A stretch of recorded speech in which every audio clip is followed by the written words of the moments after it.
Hello, welcome to Enamel Workshop. I'm Meral Magro and I'm gonna be showing you how I made all these wet packing and gradation exercises. We will begin with opaque colors.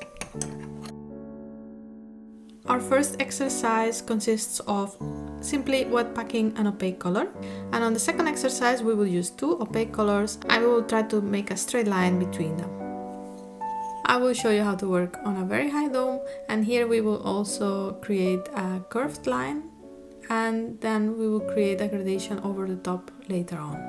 We will then move on to the gradation exercises. We have two transparent gradations and an opaque gradation. With this I will show you two different ways to make a two-color gradation, and I will also show you how to make an opaque gradation, which is actually quite challenging.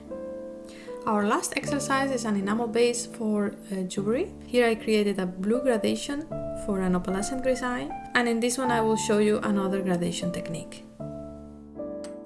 Our next exercise is wet packing on a traditional enamel panel. This is a flux layer, and I will explain how to work on a larger format such as this.